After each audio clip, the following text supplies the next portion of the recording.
స్వామి మనము మహాత్ములందరూ కూడా ఒక్కటే, వీళ్ళకి కుల మతాలు ఉండవు అనేదానికి ఇదొక నిదర్శనం. ఇంకొకటి ఏంటంటే మీరు మాణిక్య ప్రభు చరిత్ర అని ఒకటి ఉంది. దత్తావతారాల్లో అది 3వ అవతారం. మాణిక్యనగర్లో ఉన్న ఆయన సమాధి. అంటే బాబా గారి ముందు అవతారం అక్కలకోట స్వామి ముందు అవతారం ఈయన మాణిక్య ప్రభు.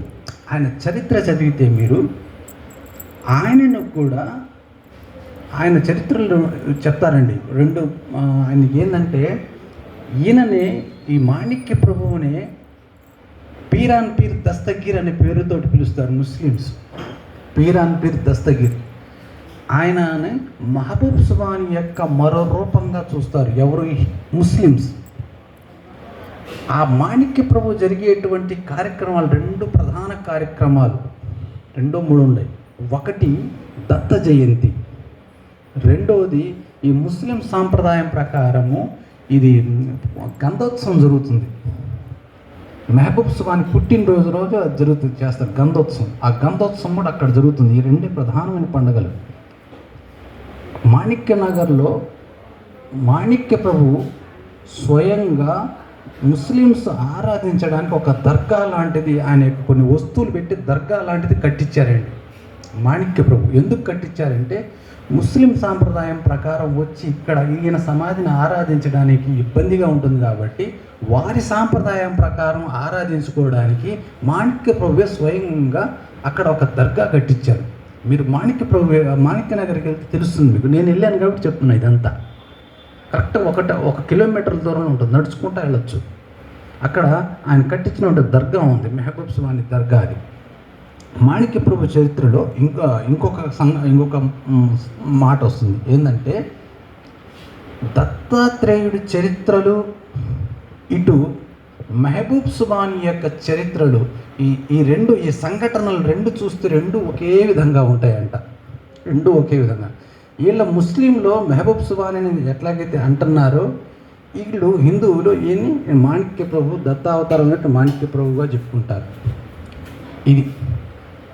ఇది చాలా లోతైన విషయాలు ఇవి.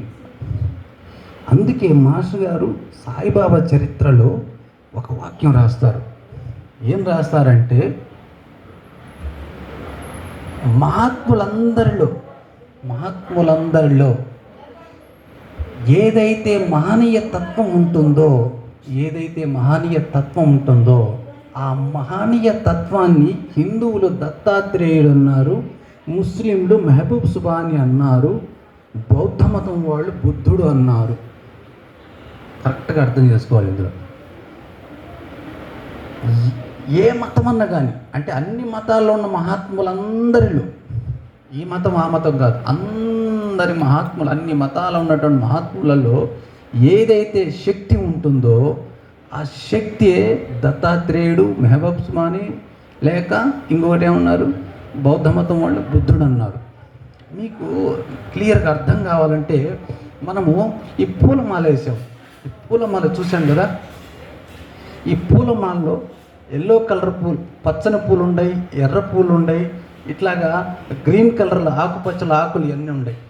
ఇవన్నీ ఇలాగున్నా కానీ పూలు వేరే ఉన్నా కానీ వాటి మధ్యలో ఒక దారం ఉంది, ఒక దారం ఉంది. ఇటన్నిటికీ ఆ దారమే భగవంతుడి శక్తి అన్నాం కదా ఇందాక. ఆ మహనీయతత్వం చూసారా? ఆ దారమే దత్తాత్రేయుడు అనొచ్చు, ఆ దారమే ఆ మహబూబ్ సుబాని అనొచ్చు, ఆ దారమే బుద్ధుడు అనవచ్చు.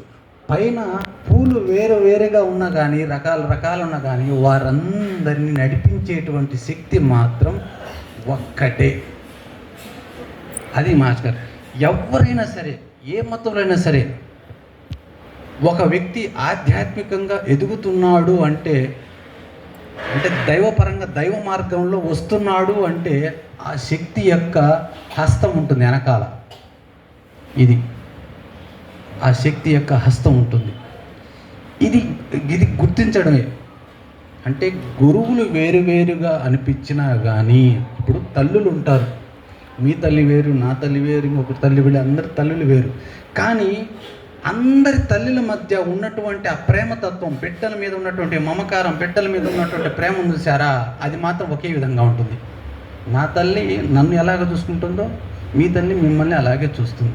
అది ఆ ప్రేమతత్వమే దైవం, ఆ ప్రేమతత్వమే దత్తాత్రేయుడు, ఆ ప్రేమతత్వమే మెహబూబ్ స్వామి, ఆ ప్రేమతత్వమే సాయినాథుడు వారు, ఆ ప్రేమతత్వమే వెంకయ్య స్వామి.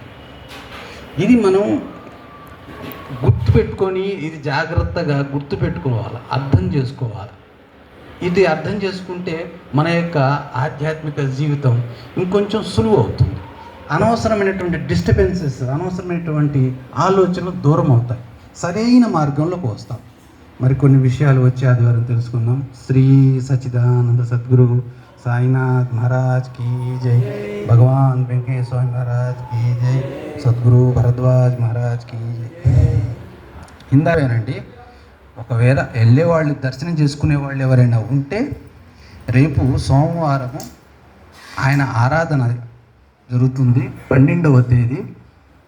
ఆయన అడ్రస్ ఎక్కడంటే గుంటూరులో తక్కెళ్ళపాడు బ్రిడ్జి అని ఉంటుంది. తక్కెళ్ళపాడు బ్రిడ్జి బస్ స్టాండ్లో దిగి అక్కడి నుంచి ఆటోలు చాలా పోతూ ఉంటాయి. 20 రూపాయలు ఇస్తే ఆ తక్కెళ్ళపాడు బ్రిడ్జి దగ్గర దింపుతారు. తక్కెళ్ళపాడు బ్రిడ్జి పక్కనే మానస సరోవరం పార్క్ ఉంటుంది. ఆ పార్క్ పక్కనే రామస్వామి ఆలయం అంటే ఎవ్వరైనా చెప్తారు. ఆ రామస్వామి ఆలయంలోనే ఈయన సమాధి ఉంటుంది. వెళ్ళి వారు ఎవరైనా అయితే వెళ్ళి ఆయన దర్శించుకోండి.